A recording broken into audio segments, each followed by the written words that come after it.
வணக்கம். பால்வினை நோய்களில் முக்கியமான நோயான சிஃபிலிஸ் நோயை குணப்படுத்த முடியுமா அப்படின்னு கேட்டிருக்காங்க. ஒரு காலத்தில் சிஃபிலிஸ் இரண்டாம் உலகப் போகிறப்போ உலகம் முழுவதும் பரவி இருந்தது. இந்த படை வீரர்கள் அங்கேயும் இங்கேயும் போயிட்டு வந்ததுனால உலகம் முழுவதும் இந்த நோய் பரவி இருந்தது.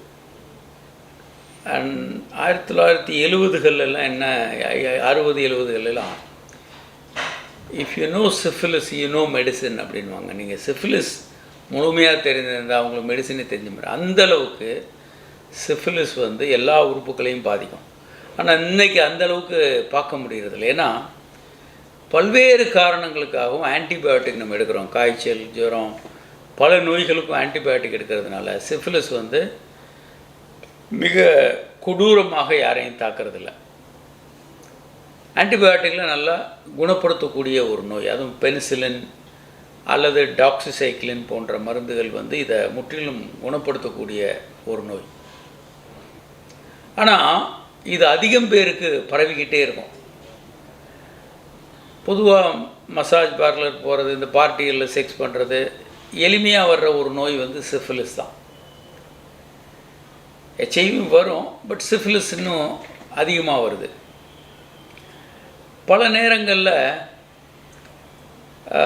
இந்த சிஃபிலிஸில் இன்னொரு சிக்கல் இருக்குது. கொஞ்சம் லேட்டாக கண்டுபிடிச்சி குணப்படுத்த முயற்சி பண்ணும்போது நோய் கூட குணமாயிடும். அதில் சிஃபிலிஸ் பாசிட்டிவ் அப்படின்னு பிளட்டில் காட்டிகிட்டே இருக்கும். எப்போ உங்களுக்கு பிரச்சனை வரும்னா, வெளிநாடு போய் வேலை பார்க்குறதுக்கு அங்கே பணம்லாம் கட்டி எல்லாம் ரெடி பண்ணிவிடுவாங்க. பிளட் டெஸ்ட் பண்ணி செக்கப் போனபோது VDRL பாசிட்டிவ், சிஃபிலிஸ் பாசிட்டிவ்னு வந்துடும். பல பேரால் வெளிநாடே போக முடியாது, மாட்டிக்குவாங்க. வாழ்நாள் ஃபுல்லாக அது பாட்டுக்கு பாசிட்டிவ்னு காட்டிகிட்ருக்கோம். இந்த தோலில் வரக்கூடிய இப்போ ஒரு கட்டாயிருது தோல், அப்புறம் ஒரு தழும்பு இருக்கும். அது மாதிரி ரத்தத்தில் இந்த தழும்பு இருந்துக்கிட்டே இருக்கும். என்ன மருந்துகள் எத்தனை முறை இன்ஜெக்ஷன் போட்டாலும் ஒரு பாசிட்டிவ்னு காட்டிக்கிட்டே இருக்கும். பல நாடுகள் இவங்களை எடுக்கிறதில்ல வேலைக்கு, இந்த பிரச்சனையில் மாட்டிக்குவாங்க. அதே மாதிரி திருமணத்திற்கு முன்பு ஓரணை சேர்க்கையில் ஈடுபடுறது அல்லது தேவையில்லாத உறவுகளில் ஈடுபடுறவங்க பல பேருக்கு சிஃபிலிஸ் பாசிட்டிவ்னு வந்துடும்.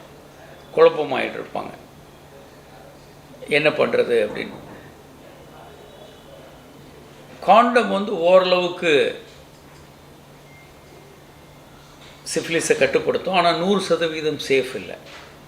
காண்டம் போடும்போதும் பலரோடு நீங்கள் செக்ஸ் பண்ணும்போது பார்ட்னர் அதிகமாக சிஃபிலிஸ் நோய் வர்றதுக்கான வாய்ப்பு ரொம்ப அதிகம். அதனால் பார்ட்னரோட எண்ணிக்கை குறைவாக இருக்கிறது, பாதுகாப்பான உடலுறவில் ஈடுபடுறது பெரும்பாலும் இந்த நோயை தவிர்க்க உதவும்.